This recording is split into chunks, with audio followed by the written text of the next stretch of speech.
So soft. Give me a minute. Oh my god. I hate that you just did that. There we go. It's a little better. A little stronger. It just looked real intimidating how much that rose up after you shook the fucking bottle of soda. Yeah. Insanity. What was the problem? It could have exploded. It didn't. It could have. And why should we stop at could? Because coulda, woulda, shoulda. We wouldn't have airplanes today if we stopped at it could blow up.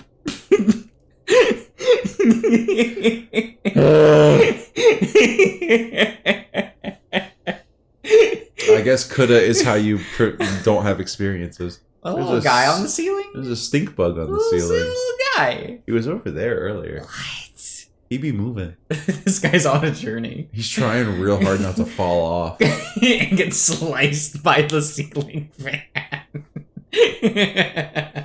You just hear us all. We'll know what it is, but then we're gonna have to look around for where the fuck he went. Gone to the ether. Yeah. It's not spinning fast enough to eviscerate him, which is very sad. I want it to slice and just blood splatter on the wall. Like an inordinate like amount of blood just. Yeah. Oh shit! It's good. It's good. Horrible. It's good. Damn, my lava lamp is like moving. Yeah, it's warm. Why is it? It's going so quick. Anyway, sorry. It's just like it looked like everything in there was fighting. I was very confused. It's fine. It's fine. Have you been watching John Eyepatchwolf's streams of Silent Hill Ascension? I saw like 10 minutes of one stream because he streams when I am not awake. Yeah. That game's bad. But you know what? It's given me so much. It's that so game good. has given the amount of times I have just gone a withering here. So good, dude. It's so good. We must perform the melding. Oh, they were really trying to do something with that Silent Hill, huh? They were doing more there than the 2 remake is going to. It's really true. So disappointing. How can they ruin literally every character like that? No, we haven't seen Eddie yet, have we? No, nothing about him. Ooh. I don't have any hopes. Would it be funny if they made him a twink? That would be funny. Like, I would be crying, but I'd also be laughing. Like, I mean, could they write him the same? I don't think they can. It's different. Like, like they couldn't just make him the fat slob, quote unquote. I don't even think he was like he's a stereotype in that way, but he's not like aggressive about it. I guess. Like the first scene is a little bit, but that's like the first scene. And the second scene where he's like, he's eating a pizza. It's Laura that's being a shit about it. That's true. And because it's Laura, you're like, oh, well, like you're actively meant to feel bad about Eddie and not like Laura. Right. So her making fun of him in that scene is like, it's not like, we should be laughing at him too. It's like, Laura, stop being a stupid 5-year-old. Yeah. For 2 seconds. A literal child that I want to punt into the sun. And like it makes you build up empathy for Eddie. It's like, everyone's against him. Mm-hmm. He views that you're against him, even though like James has been like pretty fine with him. Yeah. Like not saying anything mean to him at all. Not really. Because Eddie's like this. Well, like Eddie and Angela are like the sad characters. In how you interact with them, but they're like sad in different ways, right? Like there's a tragedy in that you couldn't help either of them. Mm-hmm. But they're tragic in different ways, right? Like it feels like you got like Eddie was too far gone for you to save, right? Mm-hmm. But when you get to Angela, it feels like you're so close to saving her, and then she turns around and says, "No, you can't." Yeah, you just can't. Sorry. Like, she makes that decision of like, you can't save me. And I always found that really compelling. That moment, just like in the hall, the staircase. I love that scene. This is what it looks like for me all the time. You're just like, what? Are you gonna save me? will you take care of me? Like, Ugh. Man, I'll bet you in the remake you are gonna save. There's gonna be like a pacifist. did you see the knife scene? They showed the knife scene. Did they show it? Yeah, No, the I shot haven't. composition's so much worse. Boo! It is. Boo! It is trash. Is she not doing the like thing she's with doing the a mirror? similar pose, but it doesn't hit. It God just. damn it! Here, I can probably find it real quick. That's so important, though. I know. Like it's so iconic. How are you just gonna do that? Like, Pyramid Head is not the only iconography from. Like, here's the 2. original, right? Right. Here's remake. Boo! You can't see anything. I can't see shit, senpai. Can't see shit, senpai. Like the lighting, like being able to see what her expression is it's so important. She looks so detached. She's on the edge, and in here it's like I can't see shit. And even when you zoom in, it's like she's not emoting. No, pitiful. Like I had mentioned this in the Discord. I'm like, I'm so glad they chose Silent Hill 2 instead of Silent Hill 1, because if they fucking touched the Lisa scene, that cutscene. Unmatched in fiction. Like, actually. I've never do it right. seen a cutscene in a video game that made me shatter like that cutscene did. Absolutely. And it's this, like, FMV on the PlayStation 1. We peaked then. Yeah, it hits harder than anything else. There's no dialogue. You just get that soft piano and her stumble. And I'm like, oh my god. They would fuck it up so bad if they remade it. It would be not good. Tragic. Man, I'm gonna stream that probably. What, 1? No, 2. Oh, the 2 remake? Yeah, probably. I'm probably gonna buy that at launch. Which is gonna be upsetting. I don't like the combat. I saw some of the combat in it. I'm like, no. I wonder if the puzzles are gonna be the same. No, probably not. They did show us the clock. Okay. In the apartment building. I mean, like, because that's like one of the first that's major one of the puzzles. First puzzles. Yeah. So, like, you know, for the iconography's sake. Sure. Yeah. I did watch parts. I swear to God, if our first introduction to Pyramid Head's a cutscene, instead of him being contextually in, I loved him just being behind those bars, just being there, just watching you as you have full movement and just like. Maybe I should leave. Yeah, it's pretty good. You go into the door next to you, you go out, he's gone. And it's just like, he's just in the apartment complex. So like good. he's just somewhere. Or they're just gonna make him an active nemesis type. I would hate that. I wouldn't like that. It takes away the purpose. He shows up when he's supposed to. Exactly. You know?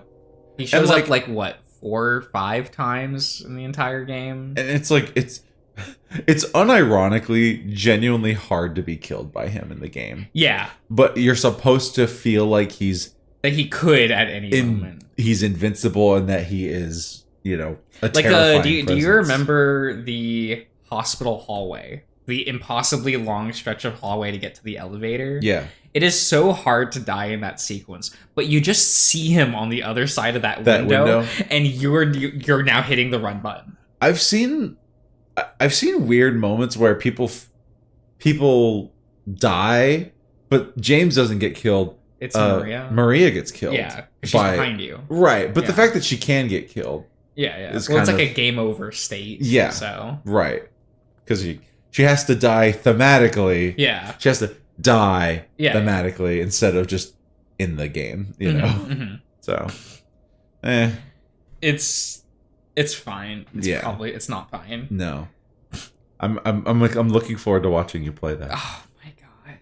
Why can't I play a good game, guys? No. Why are good games not released anymore? You could play Silent Hill 1 again. I could. And I want to.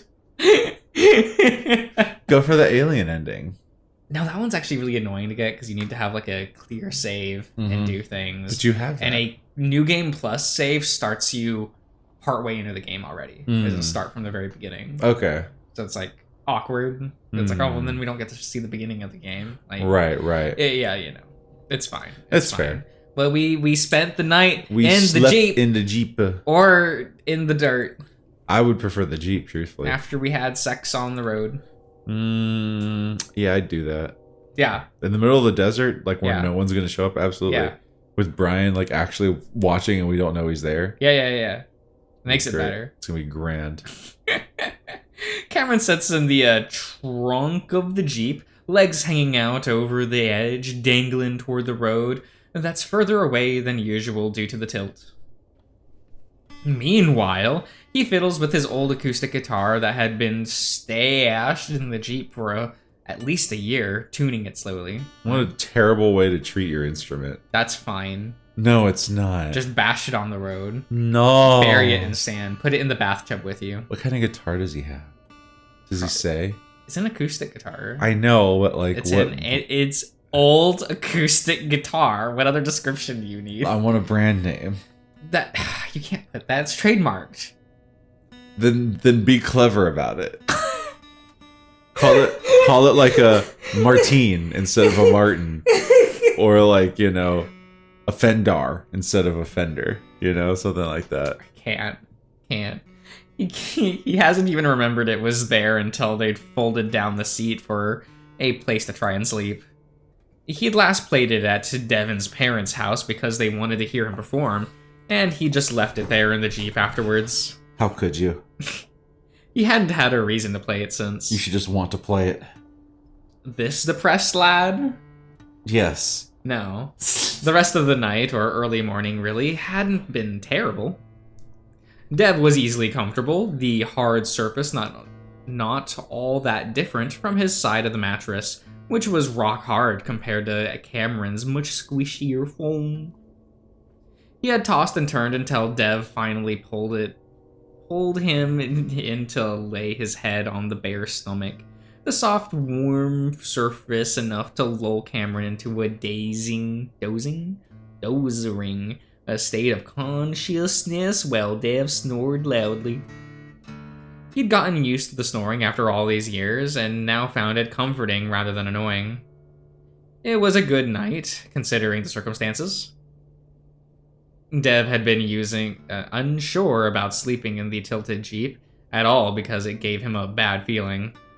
He also had a bad feeling about Cameron going back to the motel with him, so he'd left him here alone while the bear gathered up the rest of their stuff. 5 hours have passed since Artie texted Devin, so the bear had been busy getting antsy about that as well. It'll be 3 hours, man! Yeah, he said 3 or less. Yeah! The fuck? Look, Artie.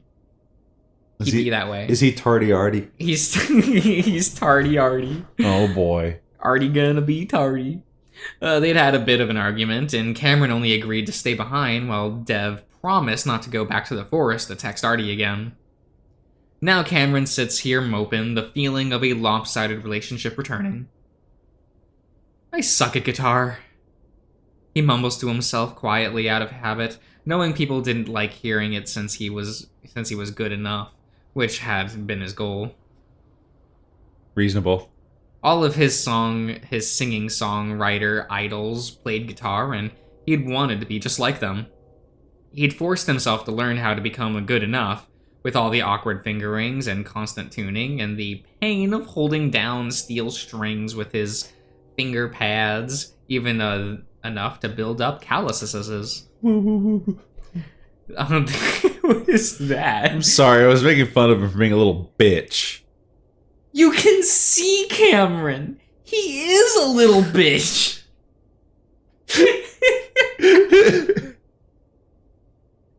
He's a lanky little coyote bitch. He's a little bit of a bitchy bitch.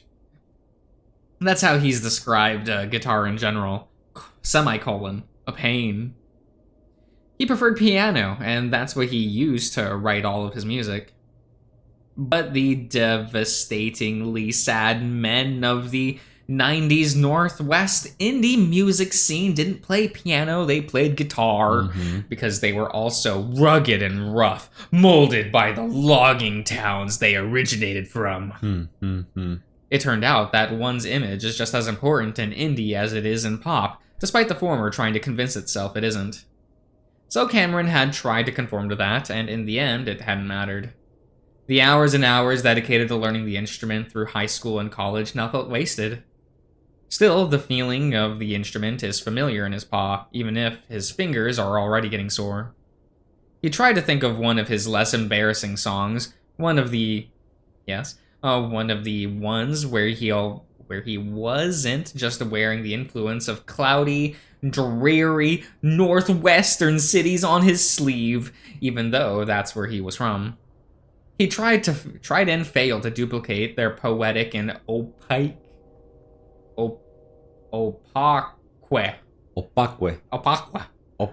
lyricism. Yeah, that. I think you had a couple rocks in there. Yeah. Instead, he found himself Oh, cat.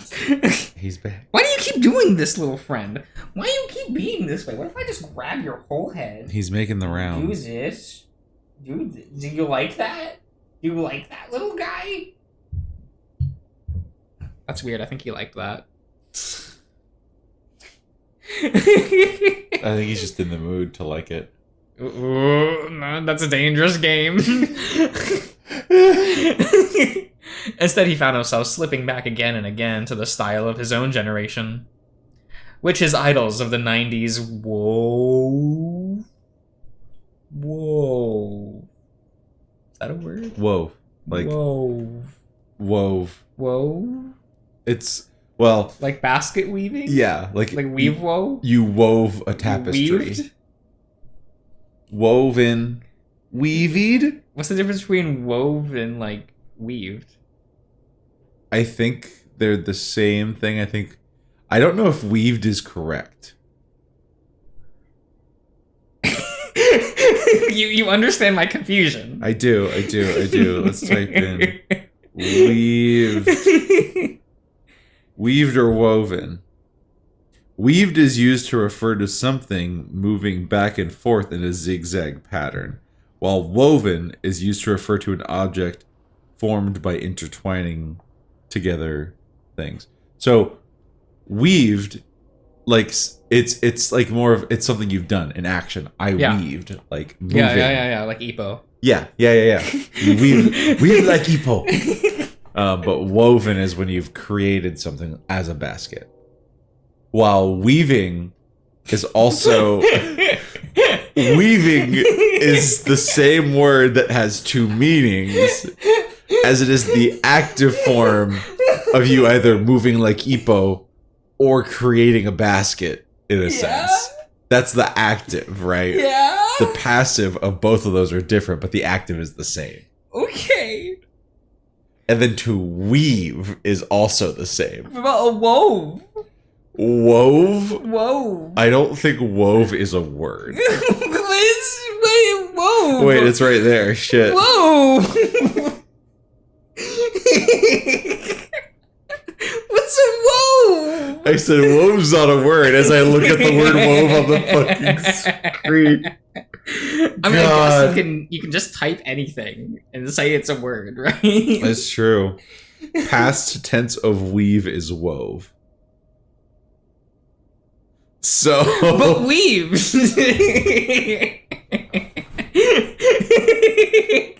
Can woven weaved be used interchangeably? I think so.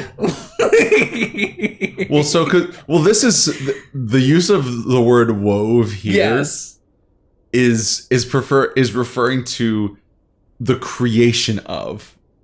I thought weaving was the creation of, so wouldn't that's the active, so that would be weaved. This is, I think, like... Oh, God. I'm having a mental breakdown. I think wove here is more just for a mouth feel. Sometimes a sentence mouthfeel is important, right?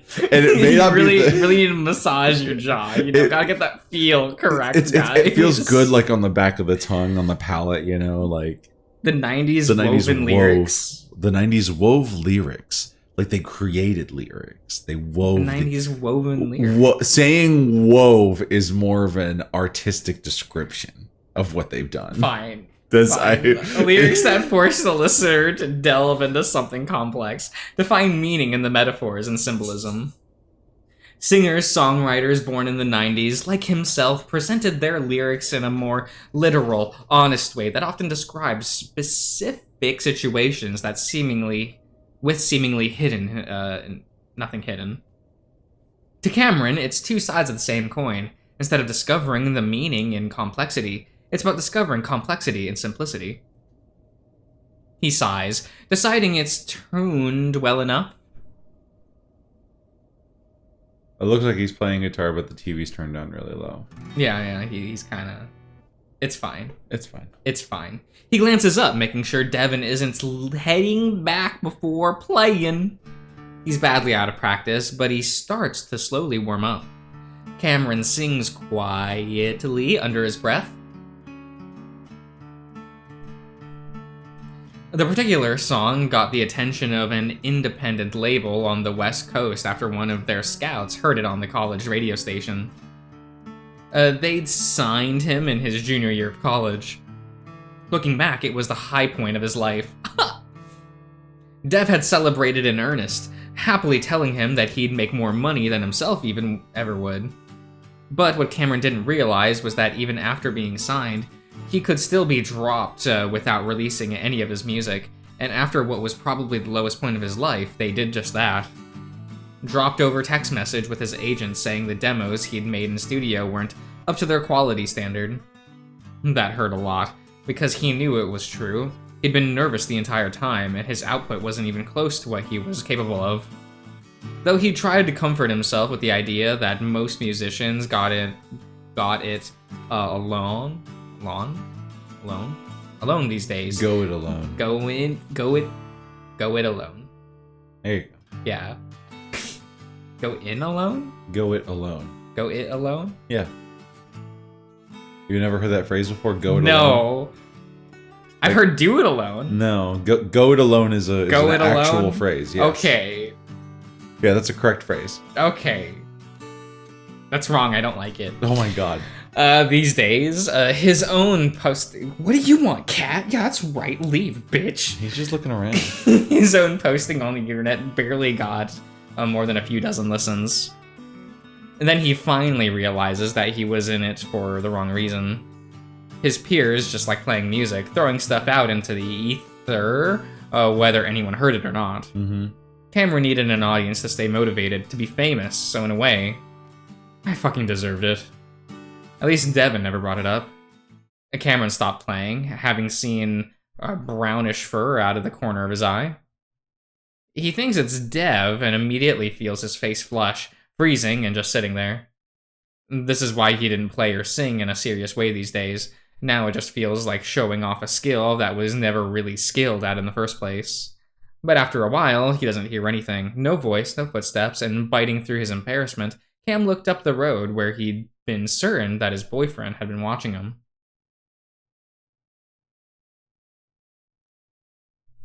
Dev? The silence is heavy and thick.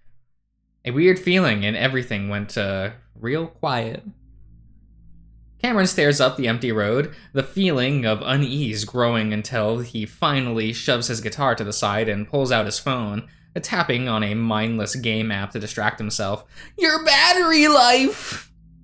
Stop playing Genshin Impact, Cameron! Oh, he is playing. He would play Genshin. He's not even a based enough person to play Honkai Star Rail. Oh my god. They're both bad. That's the better one. They're both bad. It's the better one. No. Yes. Cameron. Except it doesn't have the little girl with the backpack. I hate her. I think she's hilarious because of the meme. No. Because it's so I funny. hate looking at her.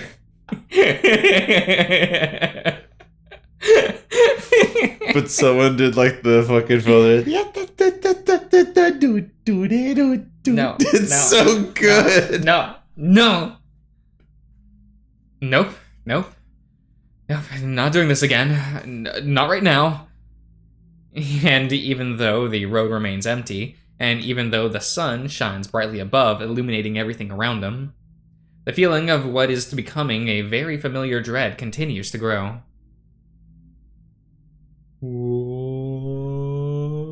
Damn, he was gone for a long time. Then the lights shining down on everything changes, shifting to a more golden glow. Oh. What the hell is going on? It was sudden. It was in an instant, one might say. Oh no. Oh. Cameron had a few bad trips in the past, shrooms being the worst, and that was what gave him his first panic attack. In a strange way, this feels very similar. Please, not now. I have control, and I'm saying not now. Ooh.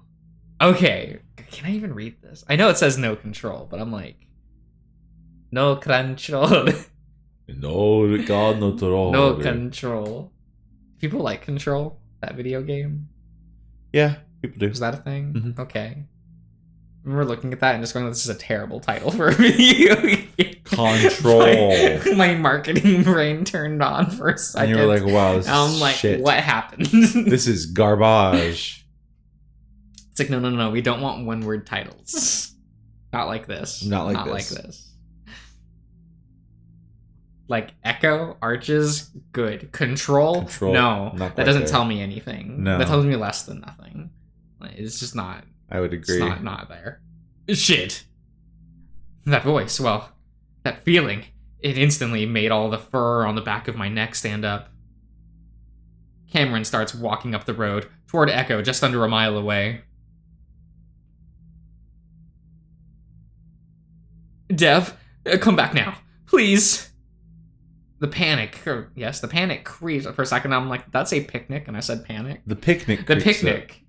The picnic creeps up. Wouldn't you love just the picnic blanket shuffling Shimmying. up, manifesting like a basket?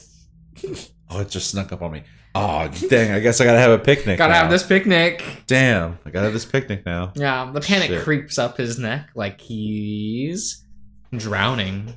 Oh. Until last night, he hadn't had a panic attack in over 2 years. Now it's like his brain was relearning the spiraling process of gasping for air that's readily available, but still feels out of reach. He fights the urge, continuing, trying to remember the pace of Dev's steady breathing. Breaths, yes. Hadn't he wanted to reject the idea that he needed Dev to face his fears? Oh, face your fears? Let me face my fears. Yeah. Won't be long. Won't be long. Almost here. Where would you rank that? Bottom. The bottom?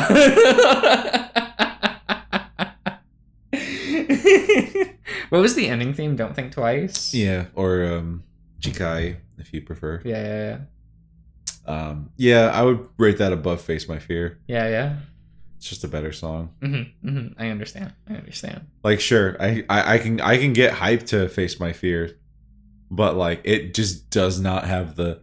And I don't know if it's just because I'm a boomer, but like it just doesn't have the staying power as either Simple and Clean or Sanctuary. I like Sanctuary a lot. Sanctuary is probably the best one. I think like Simple and Clean is a meme. I think Sanctuary is the better song, but because the first one was Simple and Clean, everyone's gonna just default and say that one's the best of them. That's true. Oh, Utada recently released a re-recording of it in the year of our Lord 2024. It's pretty good. Hey, okay, it's but like pretty good. Spicy Take, right, is Beautiful World. They're like better songs. Yo. I don't know if that is spicy. It's just kind of true. It's just true, right? And then like the 100 different versions that came out. I love every movie having a different rendition of Beautiful World. Like the fucking version in 3.0 plus 1.0. Yeah, Thrice Upon a Time. Neon Genesis Evangelion 3.0 plus 1.0 Thrice Upon a Time. We love anime names in this household. We like those. We like that one. Yeah. But no, you should definitely give the re-recording a listen. It's very good. Hadn't he wanted to reject the idea that he needed Dev to face his fears? Does he know how to handle this? How to do it safely? Cameron also knows that running to Dev will only make things worse for his boyfriend. Did he want to stress him out even more? Yes. Mm-hmm. The coyote stops and then turns around slowly. Who's there? Hello? Just like that, the feelings of panic and terror slowly fade away to be replaced by a feeling of purpose. Feeling solid. Oh, something solid. What is my phone doing? It does notifications? That was weird. It does do that. I don't like that. I don't like that. That's the first time for everything. Right? Crazy. Something resolute. Mm-hmm. Resolute in its existence. Something that's already happened. Nothing can be done to change it. A feeling of acceptance. I look at this CG, right? Mm-hmm. I want to push him. Push. Just run up behind him and just... like, not into the water, just onto the road. Push him in general. Yeah. Get down. You get there. Cameron slows to a more measured pace, mirroring someone just outside his view. In another place? No. In this exact spot. Place? Say place. Just at a different time. Cameron knows what's happening, and he questions what he's about to do. But, with this new feeling of calm assuredness, the coyote decides to let it happen. And Dev doesn't want him doing this because he's had a change of heart. But so has Cameron, and this is his choice to make. So he lets it happen. And he senses this person. A girl. A woman! A woman? A feline. A cato. Walking just like him. Years and years ago. That's cute. Isn't it? She tries to keep her sobs quiet, walking along the road by the lake. She'd been looking for... That's fine. She'd been looking forward to this for 2 months. She'd saved up money from babysitting jobs to buy her own dress, her own fake jewelry, and her makeup. Her father had found the makeup a week ago and threw it away, telling her only bad things happened to girls who wore makeup. Even then, she'd still had the dance to look forward to. And now James, her ex from last year, had to ruin it. He'd shown up drunk, proposed to her, then cursed out her new boyfriend, whom she'd only been seeing for a month now until he left. At least now, she's glad that she doesn't have the makeup on with how wet her eyes are. This had been the last dance of the year at Echo High, and she's worried she's going to graduate with no boyfriend at all, and no money to go anywhere. Lost in her thoughts, she notices fast. Pounding footsteps found seconds before it happens. Before it happens, she sees James as it happens. She realizes what's happening in the same moment. Knowing him, this is actually something she expected. And in that moment, she decides that maybe this is for the best. Cameron? Oh, going. Look at this little face. Oh. Look at him. He's like, ah. He's just, ah. Oh, no. Oh, no. Oh, no. Lost in the vision, Cameron feels himself recoil from something touching him. Cameron loses his balance, windmilling his arms comically, and he has a split second to recognize Dev. The bear has his paw out, like he'd been resting it on the coyote's arm. The look of shock is mirrored on his boyfriend's face, before he goes over the edge and straight into the lake. Cameron! Nice. The coyote expects to go under and stay under, just like the girl from Echo High School. But a jolt goes through his body, and his rear lands on a rocky surface, just a foot underwater, and Cameron cries out loudly. Fuck! Cameron looks up to see Dev getting ready to jump in. I'm fine! At first, Cameron is just embarrassed, like he got caught doing something he shouldn't, which he knows is the case in Dev's mind. It's not as deep as it used to be. What? As he climbs out with Dev's help, though, that embarrassment changes to anger. The coyote grunts and snarls quietly as he automatically starts stripping his clothes, his plaid shirt and jeans sticking to the soggy fur. Dev hovers over him, trying to help, but mostly getting in the way. Dev, you have a list of people who died here, right? What? What are you talking about? You just fell in the lake. Yeah, now he's in his little undies. Well, underwear. Little undies. Underwear. Stop talking about this shitty town and let me make sure you're... Oh, that's rich. That's real rich coming from you. I've been saying that to you for the past 5 years, and yet here we are. So no, I won't stop. Give me the list, or I'll just look it up myself. Dev glares, making himself look big, but Cameron doesn't budge, even though in that moment he realizes his phone got wet, and he can only hope that it's still going to work after this. Yeah, don't turn it on. Yeah. Wait for it to dry. Completely. Yeah, wait a day. Get a bowl of rice. I don't have fucking rice. Put it in a bowl of rice. Just procure some rice. Yeah. Transmute some rice. Yeah, and then just rub it in there. Rub that rice. Just rub it Yeah. After a few seconds, the bear deflates. in. Please. I just want to be out of here. I'll do whatever you want afterwards. Let's just go home first. Take me to Disney World. Disney World. Disney. He won't go to Disney World.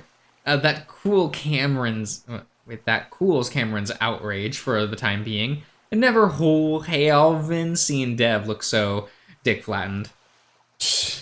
We will go home, and I'm sorry I'm being like this, but you have to understand that this is changing everything for me, and I just need this for a little bit, okay? Okay. But I'm not leaving your side until we're out of this town, okay? Didn't I tell you this was a bad idea at the very start? Cameron tries to lighten the mood a bit, and not liking the conflicts they're having on this little trip. They haven't had any before coming here. Now they have such different ideas of what they should be doing, like it's like they're in a tug of war. Dev takes out his phone, bringing up the document he'd been using to map out the supernatural happenings and history of Echo. So, it was a girl, a teenager, a bobcat, like the 50s, I think. A student from Echo High School. Dev raises his brow, scrolling slowly on his phone. Then he looks up. Yeah, June 1954. An 18-year-old bobcat drowns in the lake in what is thought to be a suicide. So the fucker got away with it. Who? How does your tail feel, by the way? Dev is running his paw along his tail, feeling out the vertebrae. Cameron finds the bear's disinterest in all of this more and more irritating, especially now that he's found out what feels like it's his purpose. His porpoise. He can help, somehow. Dev hits a bruised spot on his tail, and the coyote winces before shoving his paw away. Not now, Dev. Listen! Her ex-boyfriend killed her! I saw him run up and push her into the lake. Did you have to experience that? Do you feel okay? Dev, I'm not important here. This is about someone who got murdered and some piece of shit got away with it. First of all, don't call yourself unimportant. You're still alive, and you need to keep it that way by not falling into lakes because of these awful visions. I need to tell her family, or at least someone, so people can know the truth. Devin frowns deeply at the coyote. Listen, babe. I know you can see things that I can't and all, but I gotta be honest and say that no one's gonna care. They're dead. The girl and more than likely her ex too. That's short-sighted as hell, Dev. He could definitely still be alive, having lived a full life after murdering someone. And she still might have siblings who are still alive, or... I don't know, I think someone probably gives enough of a shit to want to know. And then, what? You go up to them and tell them you're psychic and that you had a vision of their loved one being murdered? Besides, I wouldn't be surprised if everyone knew what happened. A lot of times they do. There just isn't always enough evidence. Cameron feels his face get hot, glaring at the asphalt. Let me turn down. Gay There we moon. go. That's a little bit. It's fine. You wanted me to do this, and you wanted answers. Why are you holding me back now? Because I'm terrified right now. Of this town, of the ghosts, of you getting hurt somehow, because with the rate things are going, that's probably what's gonna happen. I want to know where Lupita is, but she died because I made stupid mistakes. I can't have the same happen with you. Cameron's face gets hot again as he realizes Dev's about to cry, and his resolve wavers. He starts to step forward to hold Dev like the bear had held the coyote so many times, but then... Ooh. The two of them look up to see a rather small sedan pulling up the road, a figure inside waving enthusiastically through the windshield. Okay, I think we'll end the part here. Okay. Yeah, so we'll see you guys around.